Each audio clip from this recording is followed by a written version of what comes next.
On se retrouve aujourd'hui pour faire le point sur la posture du chien tête en bas, Adho Mukha Svanasana. Adho en sanskrit, ça signifie vers le bas. Mukha, visage, Svanasana, chien. C'est une posture qui est très visitée dans les cours de yoga et notamment parce qu'on la retrouve dans la célèbre salutation au soleil.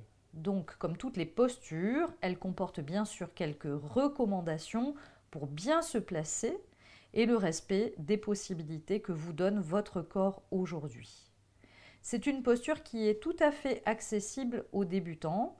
Cependant, si vous avez des problèmes au niveau des poignets, au niveau des épaules, de la diarrhée, de l'hypertension artérielle, de fortes migraines ou si tout simplement vous êtes en dernier trimestre de grossesse, vous éviterez de prendre cette posture et dans le cas de problèmes au niveau des poignets, syndrome du canal carpien en l'occurrence, vous pourrez remplacer cette posture par la posture du dauphin, les avant-bras bien en appui dans le sol.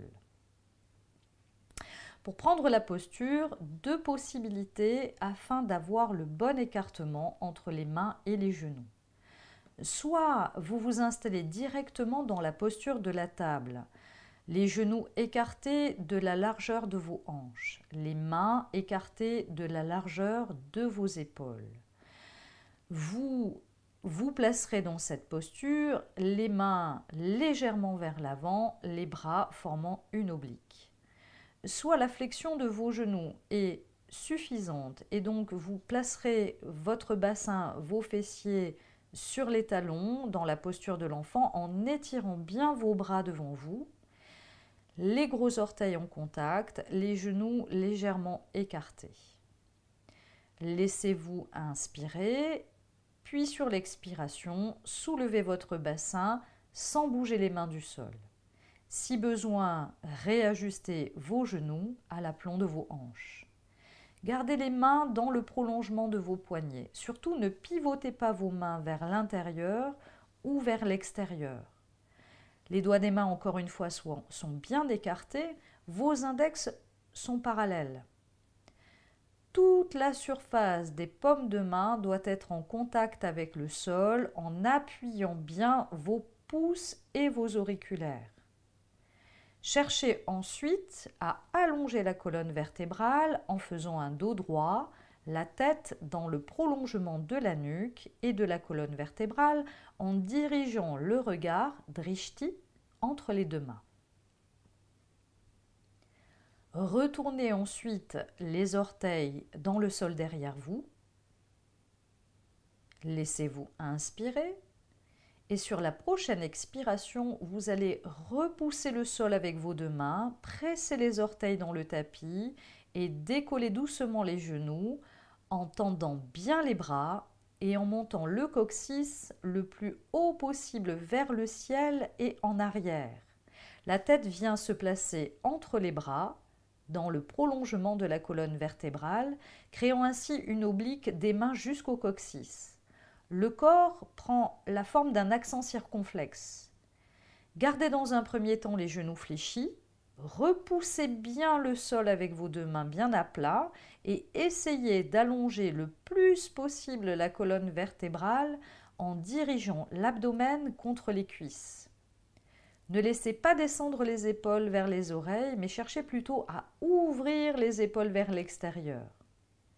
Respirez tranquillement en avalant le bas-ventre. On peut rester ici de 3 à 12 respirations en portant le regard intérieur, encore une fois drishti, sur le nombril.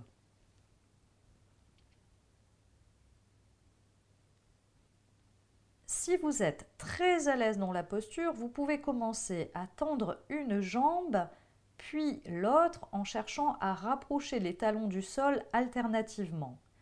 Si les talons ne vont pas dans le sol, ce n'est absolument pas important et surtout ne forcez pas votre corps à aller là où il n'est pas encore prêt à aller. Goûtez simplement au plaisir de cette posture, d'être dans cette posture, dans l'étirement, l'allongement de la colonne vertébrale et laissez-vous respirer tranquillement. Ce qu'il ne faut pas faire et que l'on voit souvent dans les cours de yoga, c'est le mauvais écart entre les mains et les genoux pour commencer. Donc vérifiez si besoin en vous plaçant dans la posture de la planche. Ça peut être un bon moyen de vérifier si on est dans le bon écartement entre les mains et les genoux lorsque l'on va monter ensuite dans la posture du chien tête en bas. Les poignets dans la posture de la planche sont vraiment à l'aplomb de vos épaules. On peut constater également si les ischio-jambiers sont un peu courts, que le dos va tout simplement s'arrondir lorsque l'on va chercher à tendre les jambes et à ramener les talons vers le sol. Donc gardez bien les genoux fléchis et cherchez plutôt à ramener le ventre vers les cuisses pour allonger la colonne vertébrale. Ce que l'on peut constater également, c'est tout simplement les épaules qui plongent vers les oreilles, ou la tête rentrée dans les épaules, ou encore la tête penchée en avant. Encore une fois, ici, on va chercher à aligner la tête, la nuque et la colonne vertébrale, et on va chercher à allonger la colonne vertébrale en dégageant bien la tête des épaules. On peut encore aussi voir le sternum qui plonge vers le sol en incurvant le dos. Donc ici aussi, il faudra faire attention de ne pas creuser entre les omoplates, mais plutôt d'éloigner les omoplates l'une de l'autre et de laisser les épaules rouler vers l'arrière et vers l'extérieur. Afin de vous exercer, je vous recommande vivement de vous filmer en effectuant la posture pour voir les éventuelles modifications à apporter si besoin. Pour sortir de la posture, tout simplement laissez-vous inspirer, soulevez la tête pour regarder devant vous et à l'expiration, déposez les genoux au sol, puis relâchez en Balasana.